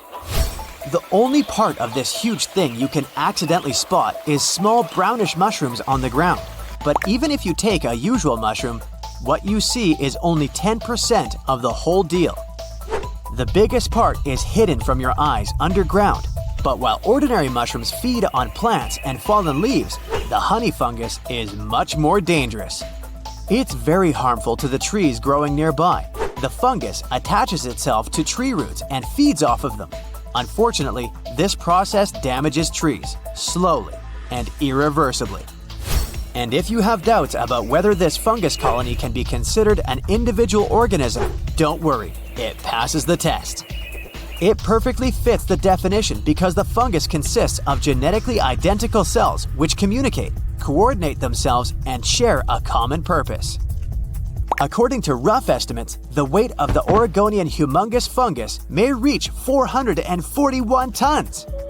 That's much heavier than the blue whale.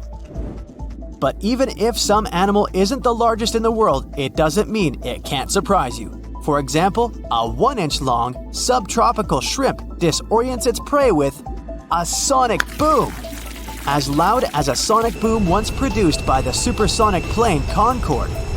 This sound stuns the prey, and the shrimp can catch it without too much effort. The stonefish.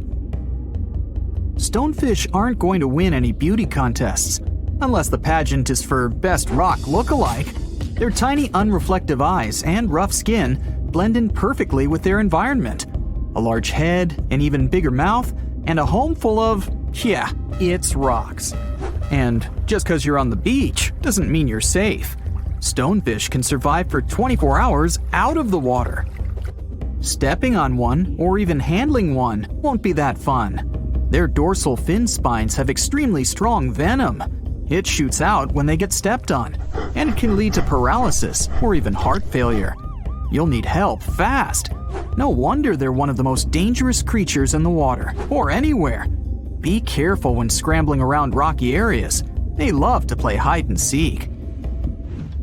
The deep-sea dragonfish. If there were a prize for the most hideous fish in the ocean, the deep-sea dragonfish would win. With slimy, scaleless skin, massive teeth, and a face only a mother could love, this bad boy of the sea is nothing to mess with. It likes to swim between 700 feet and 6,000 feet below the surface of the ocean, where the waters are the darkest and coldest. Along with some other creatures on this list, the deep-sea dragonfish relies on its bioluminescent body parts to catch prey. It also uses its hanging appendage, which boasts a little red light on the end, coming out from its lower jaw.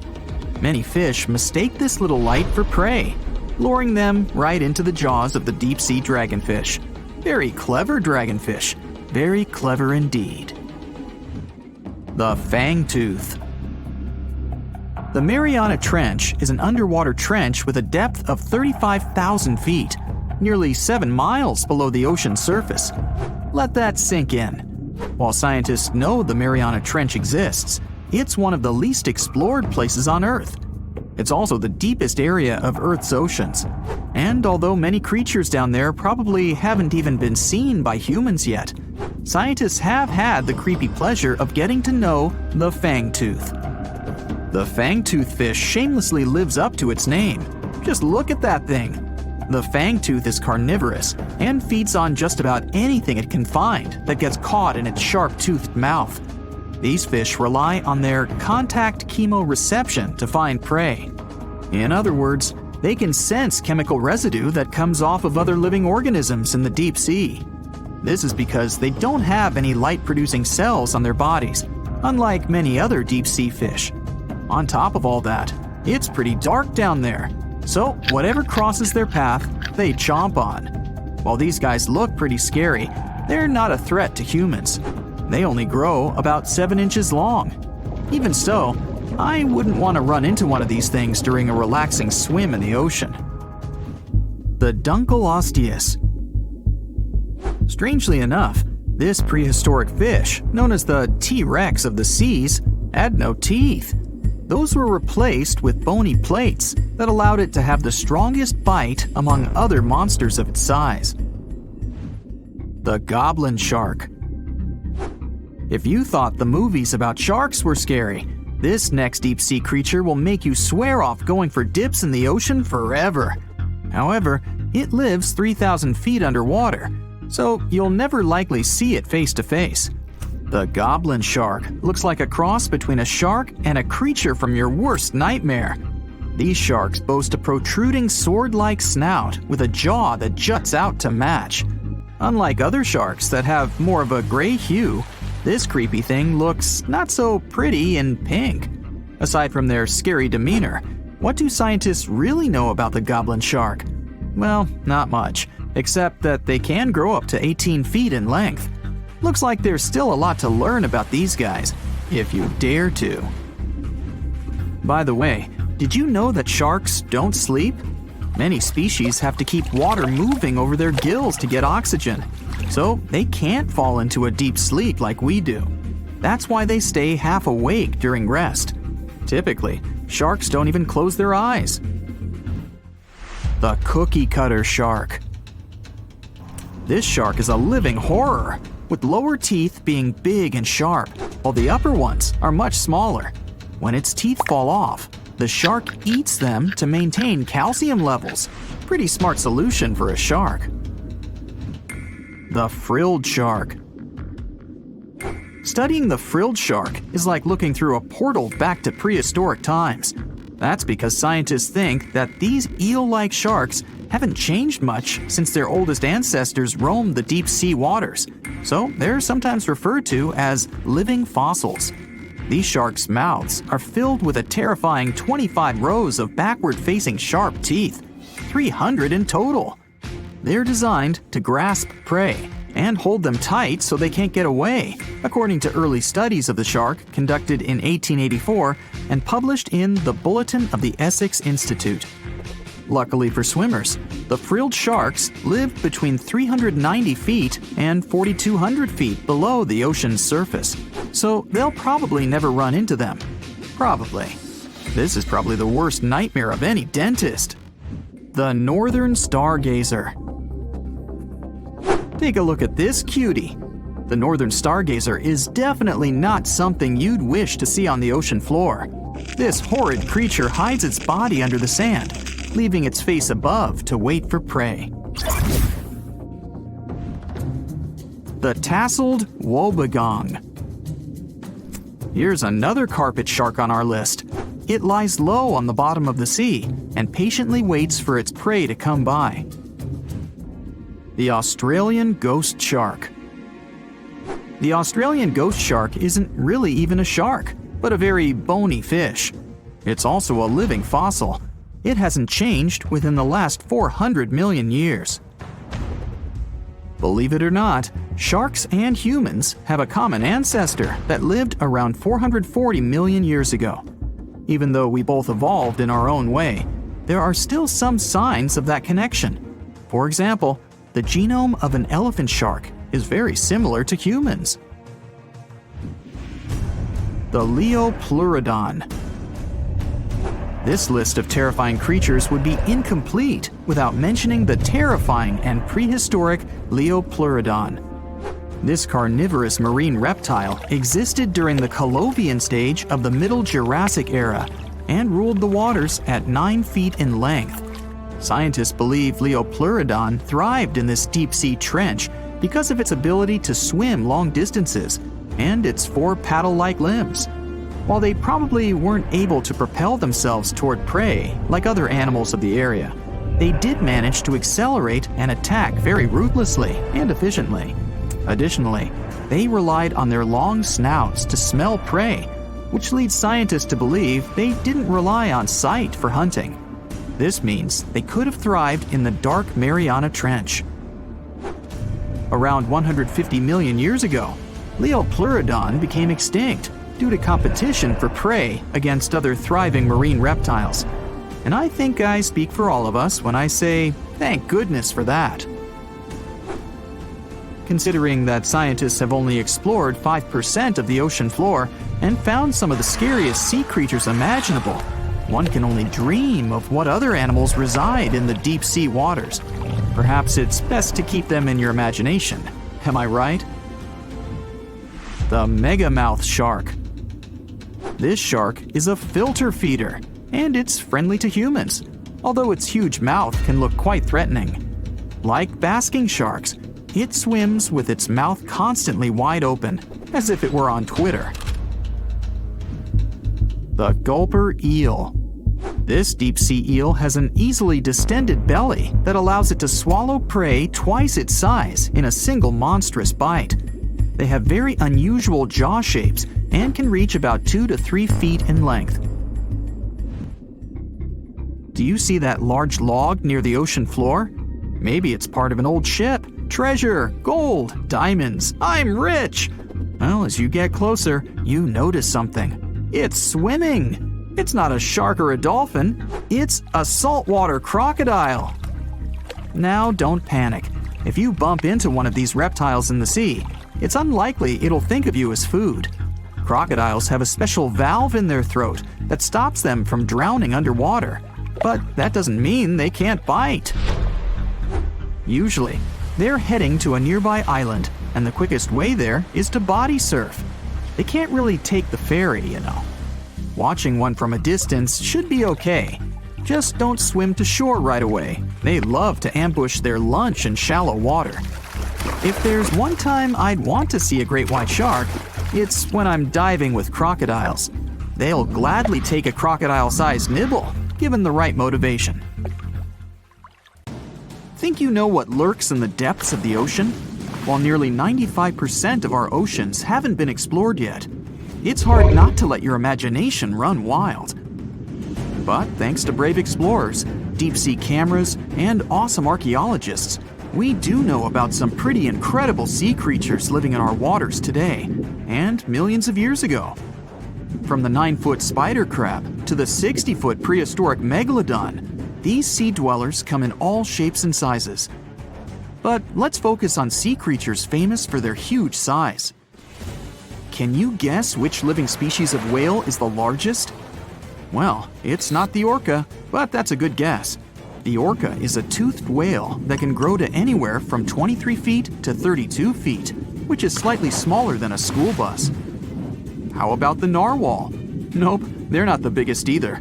These unicorns of the sea live mainly in Arctic waters and only grow 13 feet to 20 feet in length, and that's including their 9-foot tusk.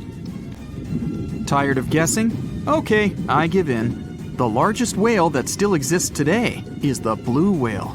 At a jaw-dropping 82 feet to 105 feet, the blue whale is not only the biggest whale we know of, but is currently the largest animal to have ever lived on Earth. Seriously. These animals are bigger than a T-Rex, and even the prehistoric megalodon. If you were to put a blue whale next to a school bus, it would look like it could swallow it. Think about that. According to National Geographic, a blue whale's tongue can weigh the same as an elephant. And their hearts can weigh as much as a car. That doesn't even sound possible. It's no wonder these giants need to eat about 4 tons of krill every day. While there aren't too many animals living today that can compete with the blue whale's epic proportions, there is an entirely different species that is a good contender, and it's not quite what you would expect. It's a jellyfish. No, I'm not talking about the little jellyfish that wash up on the shore and ruin a perfectly good day at the beach. I'm referring to the lion's mane jellyfish, the biggest jellyfish around. This invertebrate can grow up to 120 feet long. They also come in different gorgeous colors like red, purple, or even shades of orange. As if their length wasn't impressive, the lion's mane jellyfish boast a whopping 8 sets of 70 to 150 tentacles. That means they can have up to 1,200 in total. And here's the giant oceanic manta ray, the largest type of ray in the world. Their wingspan can be longer than a bus. These guys can reach 30 feet in length. They also have the biggest brain compared to body size among all fish. Unlike their stingray cousins, mantas don't have venomous tails. And while the lion's mane jellyfish and the blue whale are yet to be beaten for the longest sea creature, there is one marine creature that can grow even larger in length. The Portuguese Physalia physalis, tentacles and all, can reach a length of 165 feet long, and that's according to mentalfloss.com. While this thing may look a lot like a jellyfish, it's actually known as a siphonophore, and there are hundreds and sometimes thousands of them that are genetically identical. Their long tentacles help the organism catch prey, and its sting is fatal to most animals, even humans in some cases. What's even creepier is that if one of the tentacles comes off the organism for whatever reason, it can float around the water for days before decomposing. Even if it's detached, this tentacle can still sting you. But don't go running out of the ocean just yet. Your chances of being hurt by a Portuguese Phacelia phasalis sting are pretty slim. However, if you do get stung, the side effects aren't pretty, with welts, stomach cramps, an elevated heart rate, and an upset stomach. While you don't want to go anywhere near these long creatures, they sure are pretty to look at. Check out all those colors. The Shastasaurus is the biggest marine reptile that has ever existed. These predators lived during the late Triassic period, about 210 million years ago. These amazing giants could reach lengths of up to 69 feet and weighed more than 75 tons. This made the Shastasaurus as heavy as a blue whale. And if you could stand this creature up vertically, it'd be as tall as a 7-story building. Despite appearances, the Shastasaurus was actually pretty slim for its size. Its ribcage was only 6 feet across. You'd think that this big guy was chowing down on other dinosaurs, but that's not the case at all. This reptile survived on a diet that consisted of small fish and cephalopods, like octopuses and squids. The Albertonectes is a bright representative of the plesiosaur family, meaning that this marine reptile had a small head on an incredibly long neck and large flipper-like limbs that helped it move through the water. These creatures occupied the seas around North America 76 to 70 million years ago. The length of this sea monster could reach 38 feet, with its neck taking up 23 feet of that length. Its neck was a true record breaker. It had a whopping 76 bones in it. No other animal known to humankind has had so many vertebrae in its neck. Scientists aren't sure why they needed such a lengthy neck. They might have used it to collect shellfish off the seabed, or perhaps it helped them capture their main prey, fish and squids. This aquatic reptile also had gastroliths in its stomachs. Some of them were as big as 5.5 inches in diameter. The Tylosaurus belonged to the Mosasaur family. It dominated the shallow seas of North America about 85 to 80 million years ago. This was an enormous predator, with the biggest representatives reaching 45 feet in length. It had a narrow hydrodynamic body with a blunt, powerful head that the animal used to ram and stun its prey. Its body was equipped with agile flippers and a long tail decorated with a maneuverable fin. The Tylosaurus was a carnivore, and its diet included not only fish, turtles, and small sharks, but also other mosasaurs, plesiosaurs, and flightless birds. Meet Ophthalmosaurus. This prehistoric reptile thrived during the late Jurassic period and lived in oceans all over the world. Ophthalmosaurus weighed somewhere around 6,000 pounds and grew to approximately 16 feet long, according to newdinosaurs.com. That's about the same length as the beluga whale that exists today. It's too bad these guys went extinct before we had a chance to see them ourselves, as their cartoonish wide eyes and dolphin-like features are pretty darn cute. Of course, the Ophthalmosaurus evolved over time to become ophthalmologists, or eye doctors that we know today. No, that's just a lie. Just testing you. The Mosasaurus is a truly gigantic predator that dominated the seas all over the world about 66 million years ago.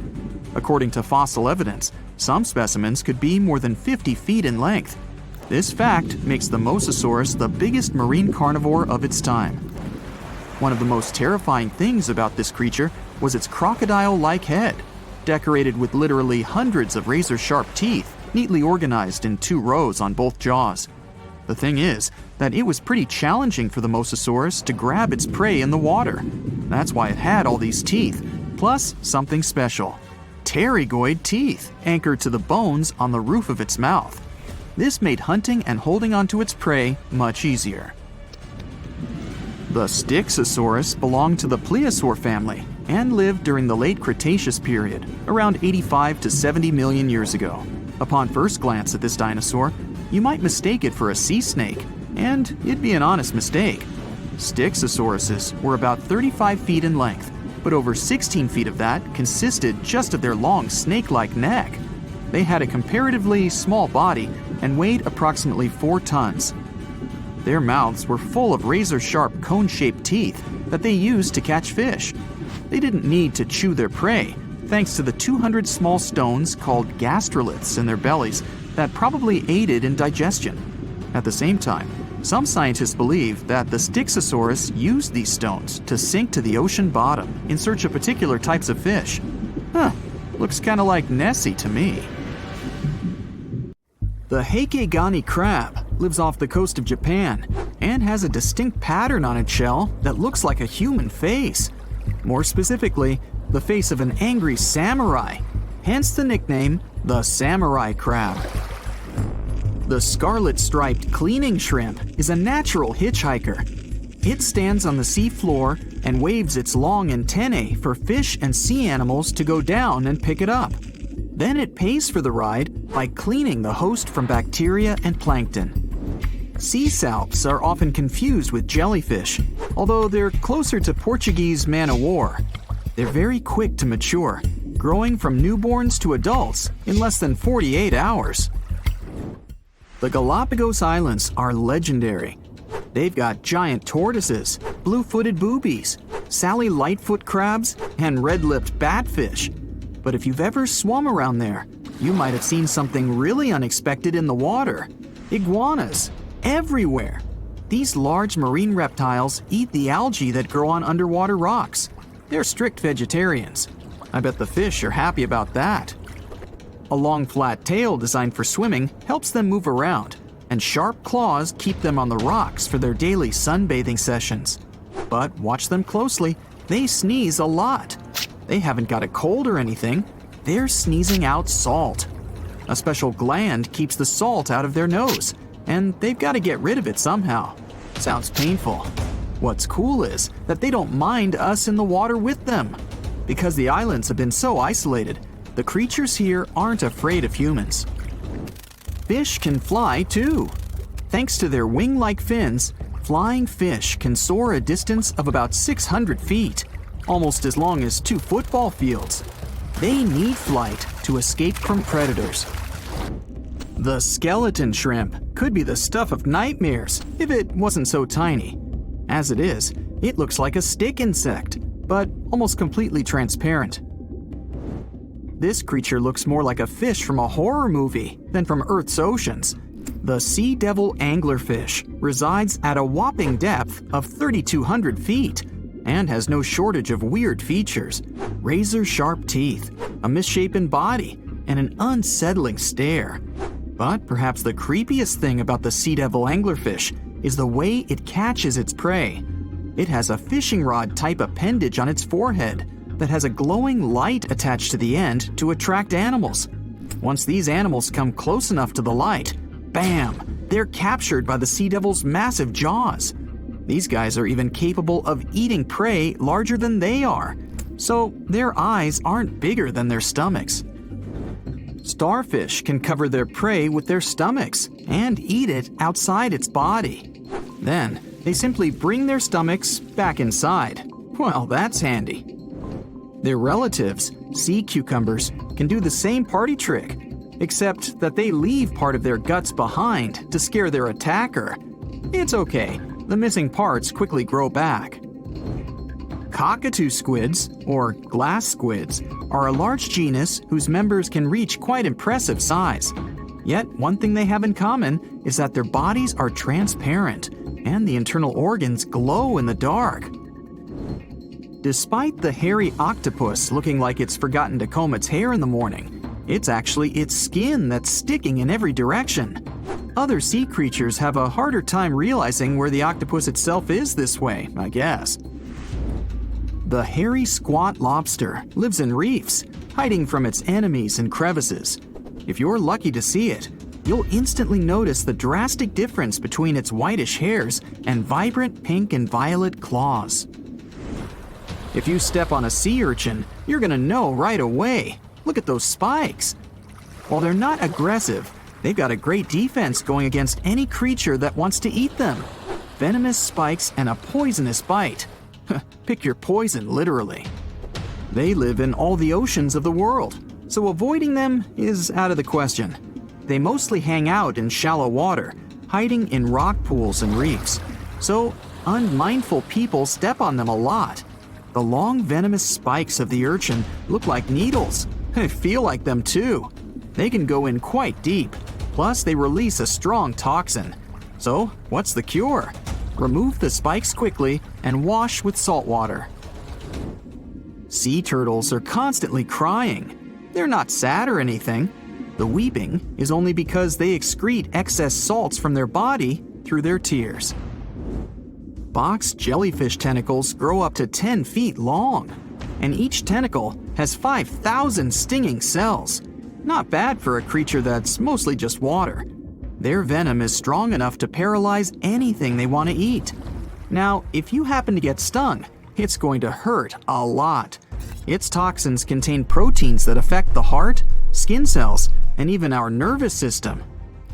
No wonder it's considered one of the most dangerous creatures on the planet. I wouldn't recommend using sunscreen, soda, coffee, or other older methods. They don't work. Your best bet is some good old-fashioned seawater. Looks like jellyfish are the rulers of the ocean, not sharks. The margin sea lizard isn't an actual lizard. It's a kind of sea slug that dwells close to the water surface. It swims upside down and somersaults to get food. And let's admit, it looks very cute. When some foreign object gets into an oyster's shell, be it a grain of sand, a parasite, or garbage, the thing irritates the mollusk's inner walls. Since the animal can't spit the item out, it envelops it in thin layers that separate from the body. These pearlescent layers accumulate until they form a round pearl. In the past, people believed that pearls were the tears of mermaids. Now we know they're just some decorated debris. Dolphins have highly developed communication. They call each other by name. Each dolphin responds to a specific sound. Mostly they say, "Stop calling me Flipper." The orca is the largest of dolphin species, and they actually have different cultures. Two orcas from different social groups won't even understand each other's language. They're the only animal known to do this. I wonder if they developed any Google Translate for dolphins. The banded shrimp, or banded boxing shrimp, was really aptly named. It's got bands of color all over its body and always stands in a boxer-like, ready-to-strike pose. The brown-lined paper bubble is another sea slug, and it definitely looks like one. It's got a special ability though. It can quickly burrow holes in the sea floor, hiding from enemies inside them. The snakefish, as the name implies, looks a lot like a snake, but it has a very distinctive feature. It can walk on its fins. Thanks to this peculiarity, it easily crawls from one waterbed to another, choosing habitats more to its liking. On the way, a snakefish can get hungry for sure, so it often munches on small birds and rodents. It can grow quite big though, and hunt even larger animals. How much weirder can it get than to walk through the woods and suddenly see a huge and toothy fish stalking some rabbit? The alligator snapping turtle catches its prey by going fishing. Its tongue looks like a worm, and the turtle waits with its mouth wide open at the bottom of a stream, lake, or pond until some unsuspecting fish takes the bait. Then, snap! The jaws come together faster than the blink of an eye, and dinner is served. The mossy jellyfish is normally invisible in the dark abyss where it dwells, but when exposed to light, it will reflect it and shine beautifully. The black swallower might be small, but make no mistake, it could easily gulp down your favorite puppy.